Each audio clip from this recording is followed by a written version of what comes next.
In Yusuf and his brothers there are signs for every one of those who want to ask.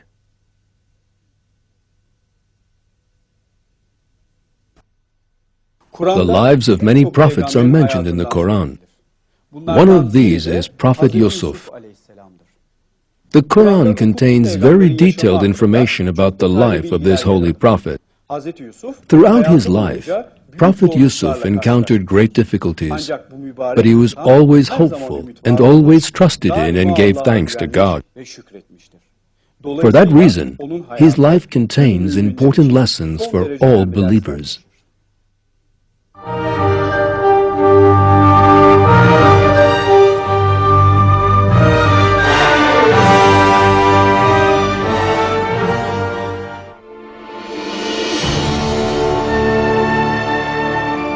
Prophet Yusuf was Prophet Yaqub's son.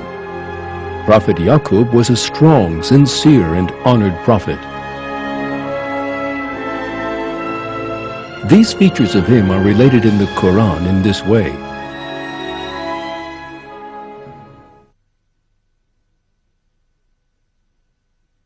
And remember our servants Ibrahim, Ishaq, and Yaqub, men of true strength and inner sight. We purified their sincerity through sincere remembrance of the abode. In our eyes, they are among the best of chosen men.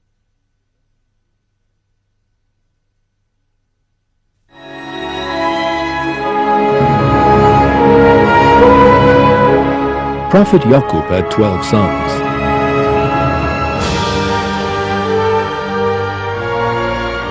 One was far superior to the others in terms of faith and morality. That was Prophet Yusuf. His brothers were very different to him.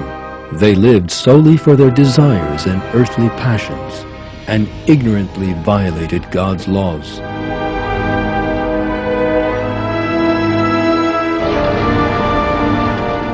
Only the youngest brother approached his moral values. While still a child, Prophet Yusuf had a dream and told his father what he had seen.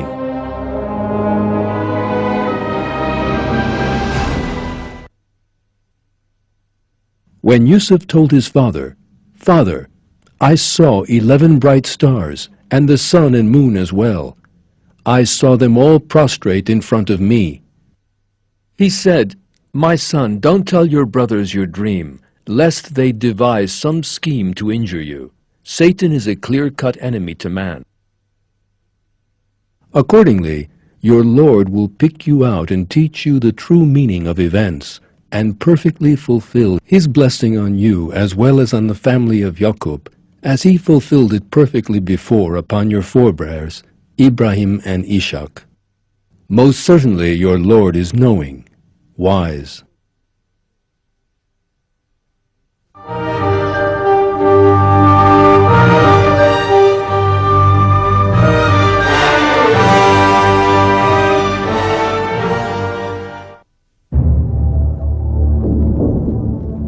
Prophet Yaqub was a most sensitive and far-sighted person. He was aware of the jealous natures of his sons and how they were always ready to create confusion. His brothers were indeed exceedingly jealous of Prophet Yusuf. They thought that their father loved him more than he did them, and that this was an injustice. So powerful was this jealousy that they decided to eliminate Prophet Yusuf. They imagined that their father would then love them more, and they set about planning to kill him.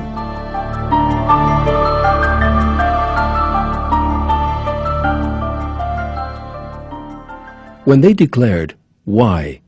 Yusuf and his brother are dearer to our father than we are, although we constitute a powerful group. Our father is clearly making a mistake. Kill Yusuf or expel him to some land so that your father will look to you alone, and then you can be people who do right."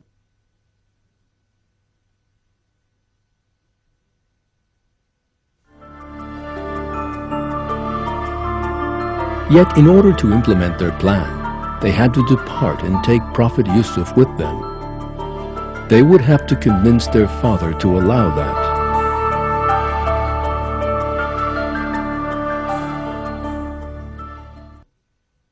They said, "Our father, what is wrong with you that you refuse to trust us with Yusuf when in truth we only wish him well? Why don't you send him out with us tomorrow so he can enjoy himself and play about? All of us will make sure that he is safe."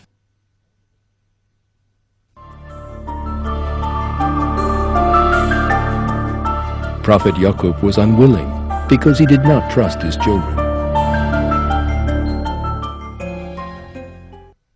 He said, "It grieves me to let him go with you. I fear a wolf might come and eat him up while you are heedless, not attending him."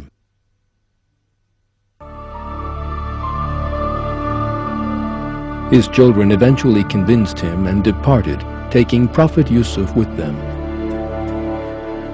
Prophet Yusuf was unaware of what was to happen to him. Yet his brothers had already begun implementing their cruel plan. They were just about to kill him when one of the brothers suggested they throw him into a well instead. At that difficult moment, God came to Prophet Yusuf's assistance, and it was God who inspired that idea in his brother. One of them said, "Do not take Yusuf's life, but throw him to the bottom of the well, so that some travelers may discover him, if this is something that you have to do." The well into which they threw Prophet Yusuf was dark and very dangerous. Moreover, it was uncertain whether he would ever leave it. Such circumstances would be most trying for anyone who did not believe. Yet even at this young age, Prophet Yusuf patiently placed his trust in God, and that is one indication of the superior moral values of his. At that most troubled time of his life, a miracle occurred. God told him of the future and clearly revealed that he would confound all the traps set for him. But when in fact they did go out with him and gathered all together and agreed to put him at the bottom of the well, we then revealed to him that, "You will inform them of this deed they perpetrate at a time when they are totally unaware."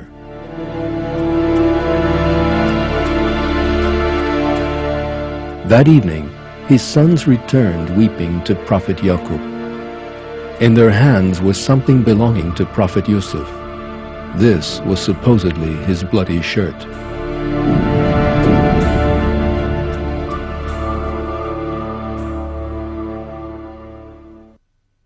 That night they came back to their father in tears, saying, "Father, we went out to run a race and left Yusuf together with our things. And then a wolf appeared and ate him up.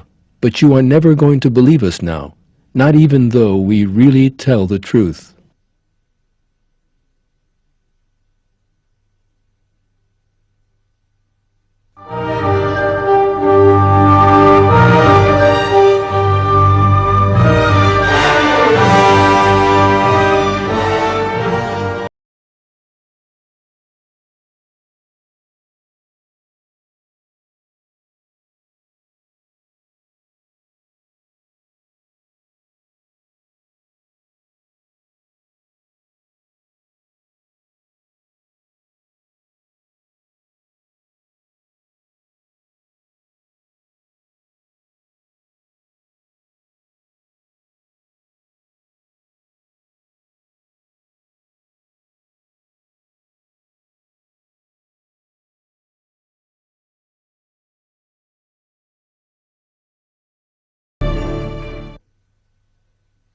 Some travelers came that way and then dispatched their water drawer, who let his bucket down. He said, "Good news for me, I've found the boy." They then hid him away among their goods. God knew very well what they were doing.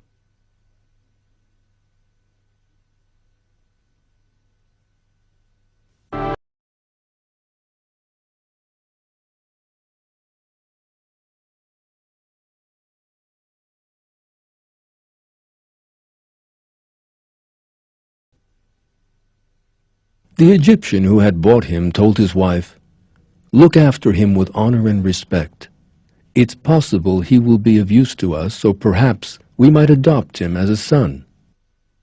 And thus we established Yusuf in the land to teach him the true meaning of events.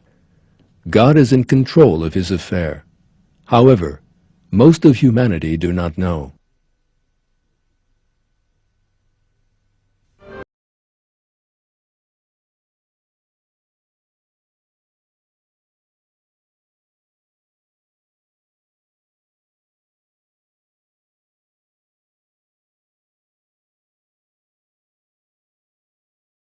Prophet Yusuf sighed, and these were all blessings given him by God, and new tests awaited him.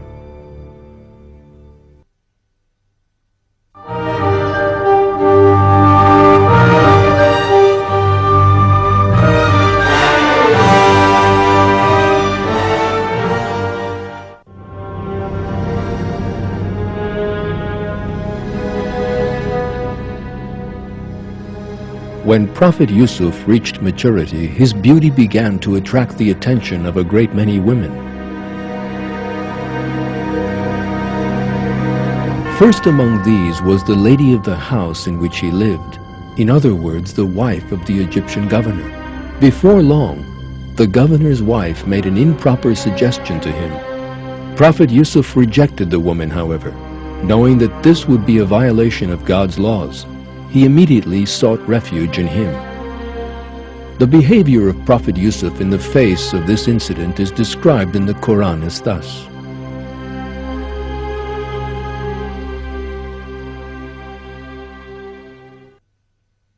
The woman whose house it was wanted to seduce him. She barred the doors and said, "Come over here." He said, "God is my refuge. He is my Lord and has been good to me with where I live. Those who do wrong will surely not succeed." She wanted him, and he would have wanted her had he not seen the clear proof of his Lord. That happened so we might avert from him all evil and indecency. He was our chosen servant.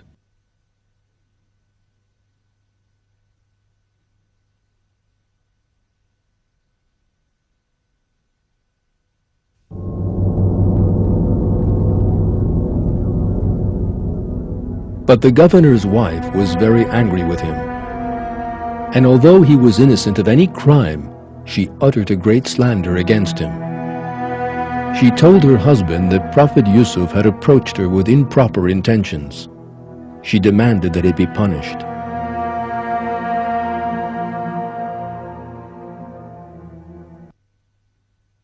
They raced to the door.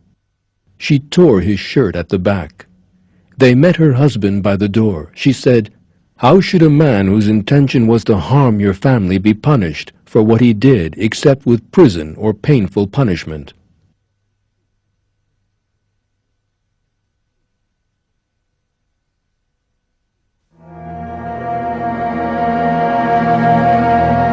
What happened is revealed in the Quran.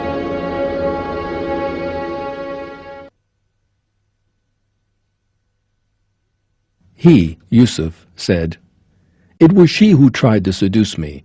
A witness from her people then declared, "If his shirt is torn in front, she speaks the truth, and he has clearly told a shameless lie.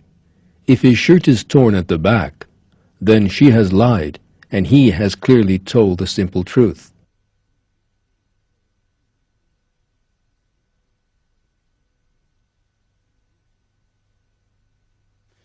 This was in fact an indication of Prophet Yusuf's innocence. The woman had torn Prophet Yusuf's shirt from behind. The significance of that was clear. She had come up behind him as he moved towards the door.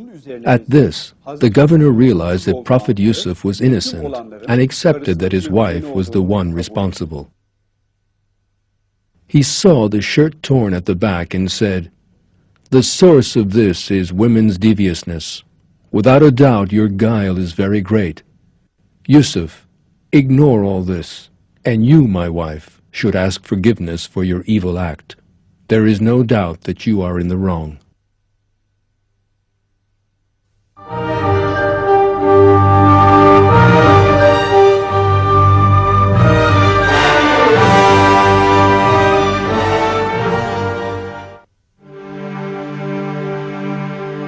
However, the matter was not yet over. People began talking about what had happened between Prophet Yusuf and the governor's wife.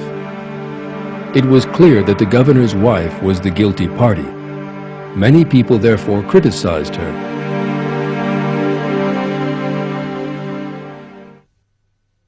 Some city women said, "The governor's wife solicited her slave. He's fired her heart with love. We see that she's the one to blame."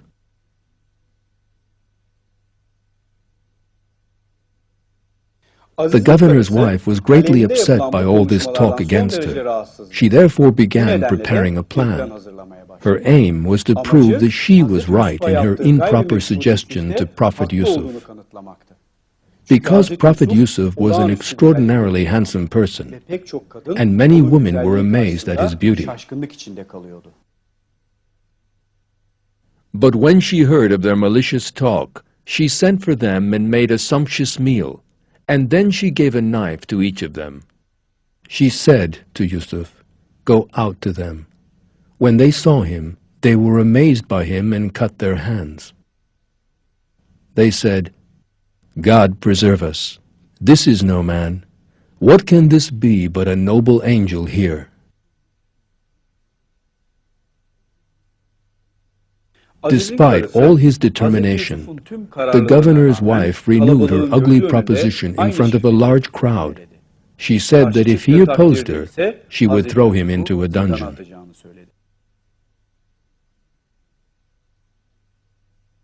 She said, "You see, it's him you blamed me for. I tried seducing him, but he refused. If he does not do what I order him, he will be put in prison and brought low."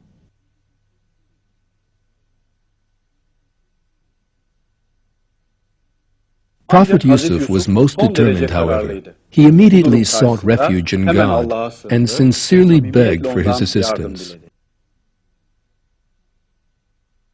He, Yusuf, said, "My Lord, the prison is preferable to me than what they call on me to do. Unless you turn their guile away from me, it may well be that I will fall for them and so become a man of ignorance." His Lord replied to him and turned away from him their female guile and deviousness. He is the one who hears, the one who knows.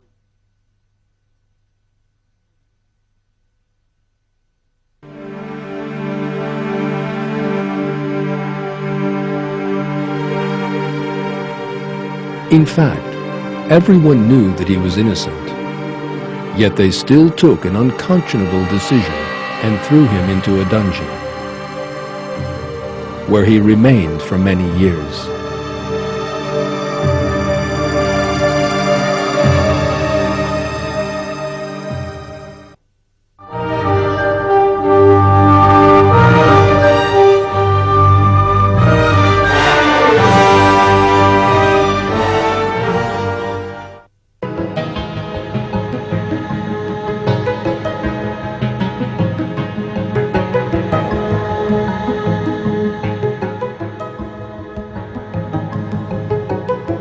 The Egyptian king had a dream and was most interested to learn what it meant.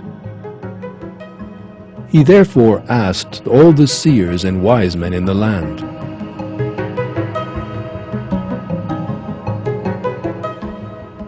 Yet none of them were able to interpret his dream. It was just then that someone who had been in prison with Prophet Yusuf mentioned him to the king.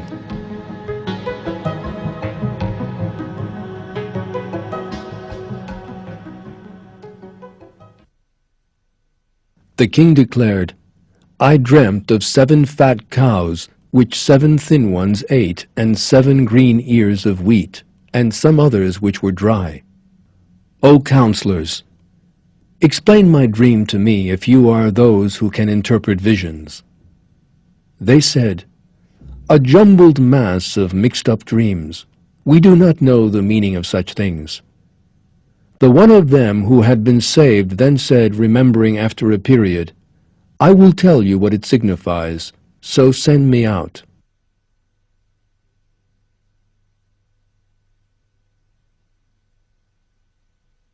Everything was happening in line with a plan prepared by God for Prophet Yusuf. Forgotten for years in a dungeon, Prophet Yusuf was suddenly remembered by the will of God. This was how Prophet Yusuf interpreted the king's dream.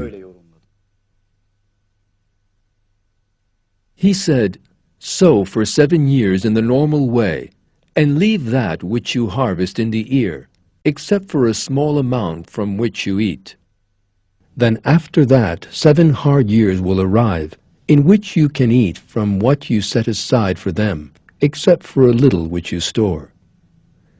Then after that another year will come in which the people will be helped by rain in plenty, and when they once more will press."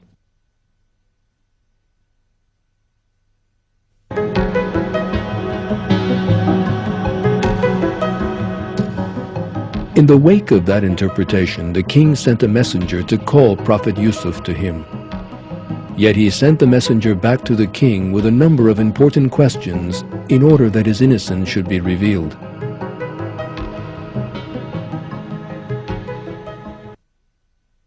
The king said, "Bring him to me straight away." But when the envoy came to him, he said, "Go back to your master and inquire of him what happened about the woman who cut their hands. My lord has knowledge of their cunning guile."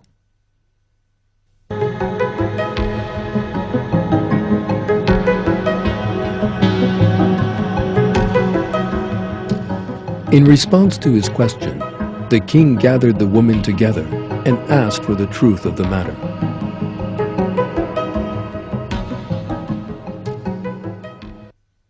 He said, "What was this past affair of yours when you solicited Yusuf?"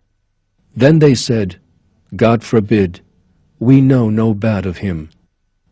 The governor's wife then said, "The truth has now emerged. Indeed, I tried to seduce him then, and he has simply told the honest truth."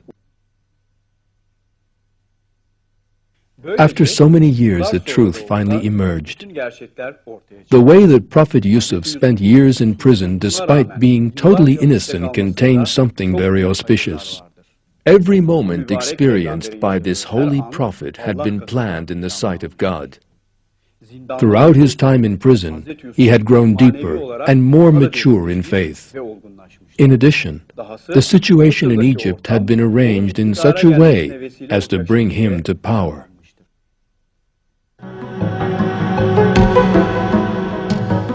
Prophet Yusuf went to the king who had called for him. This was the beginning of a whole new period for him. The king rewarded him with an important position and made him his counselor.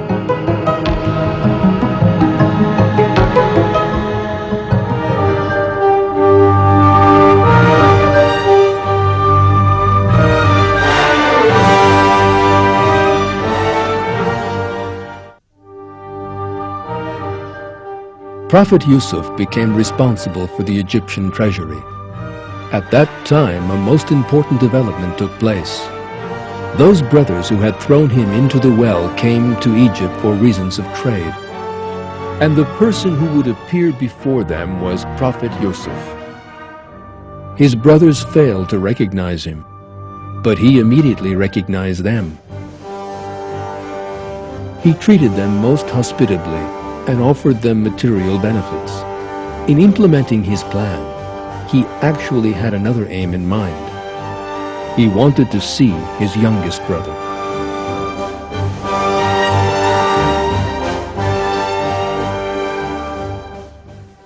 The brothers of Yusuf came into his presence, and he knew them, but they did not know him.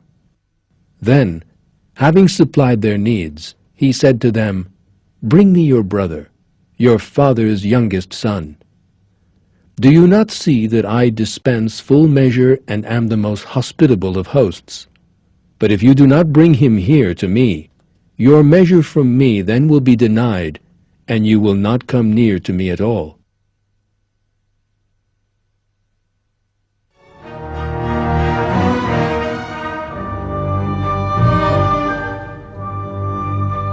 His brothers did not want to lose the material benefits offered to them.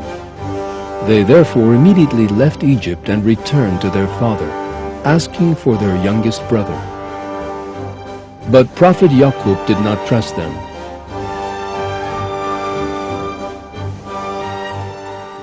He said, "How will my trusting him to your care be different from entrusting his brother before? The best of guardians, however, is God. He is the most merciful of the merciful."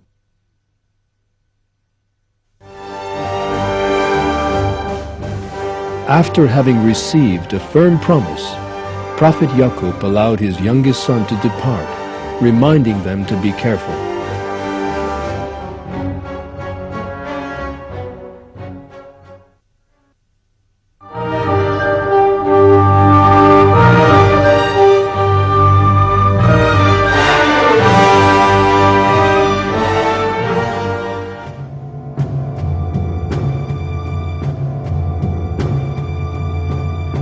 Prophet Yusuf's brothers returned to Egypt together and entered into his presence.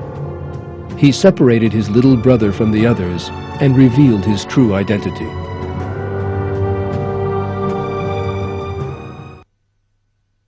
Then when they entered into Yusuf's presence, he drew his brother close to him and said, "I am your brother. Do not be distressed concerning all the things they used to do."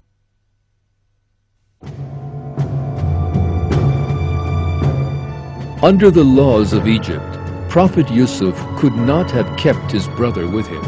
However, he managed this too with a clever plan. He announced that he had lost his bowl. Under the law, the owner of the bag in which the bowl was found would be arrested and detained. First, the other brothers' bags were opened. Nothing was found in them. Then it was the turn of the youngest brother's bag. The bag was opened. The bowl was in the youngest brother's bag. That was because Prophet Yusuf had hidden it there as part of his plan.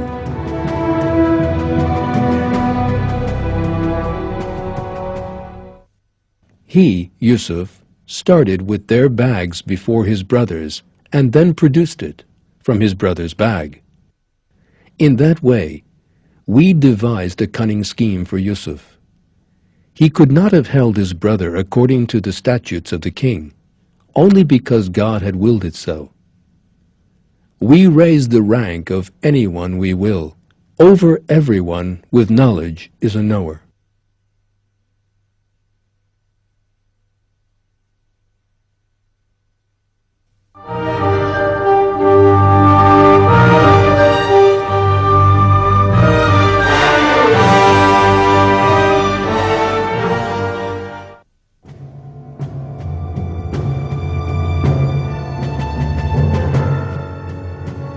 Prophet Yusuf and his brothers met once again. This time he disclosed his identity to them.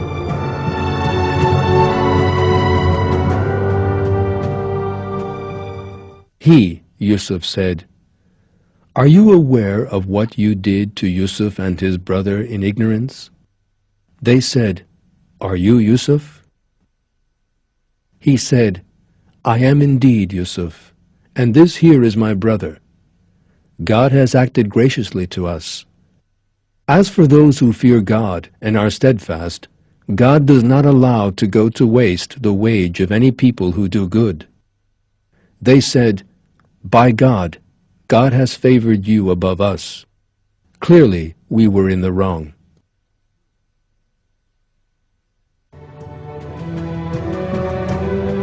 His brothers were seized by a profound regret for what they had done.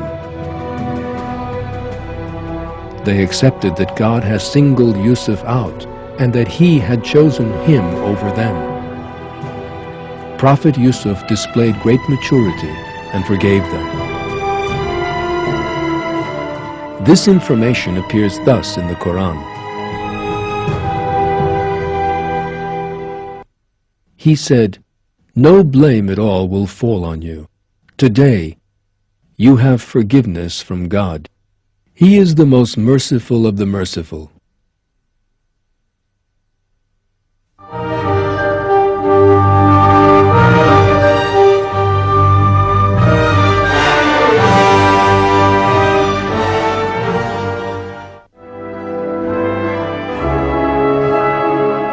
Prophet Yusuf gave his brothers his shirt, asking them to take it to their father.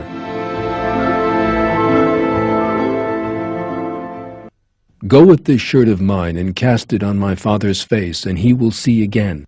Then come to me with all your families. And when the caravan went on its way, their father said, I can smell Yusuf's scent. You probably think I have become senile. They said, by God, your mind is still astray.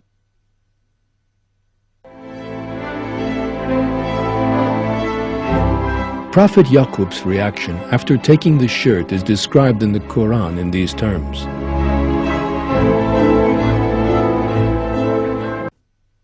But when the bringer of the good news came, he cast it on his face and sight returned. He said, did I not say to you before, I know things from God you do not know?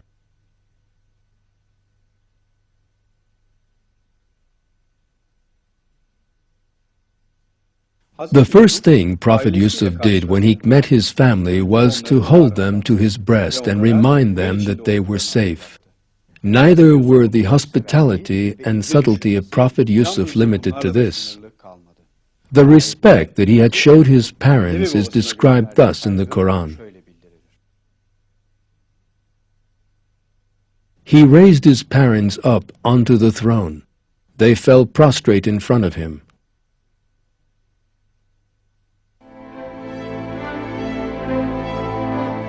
At the same time, this was the moment when that very important dream he had had years before came true. Prophet Yusuf had dreamed of 11 stars, the sun and moon prostrating themselves before him.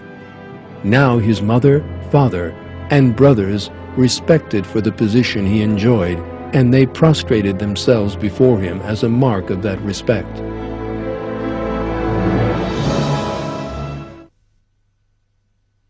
My father, truly this is now the interpretation of the dream I had. My Lord has made it all come true.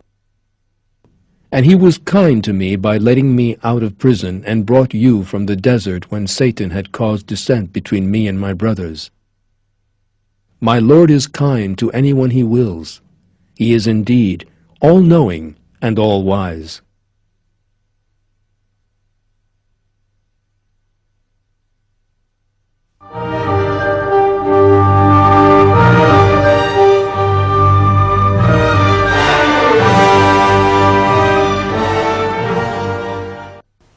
Most people do not realize it, but a flawless plan set out by God operates at every moment of life.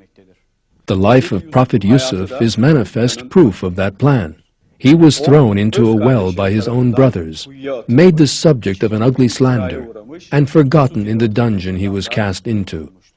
Yet he never lost hope, but maintained his patience and determination. He knew there was something auspicious in even his most difficult moments, and gave thanks to God in every incident he experienced. And he finally attained great blessings in the wake of all these difficulties. The story of Prophet Yusuf contains the most important truth. This is revealed by God in the Quran. For truly with hardship comes ease. Truly with hardship comes ease.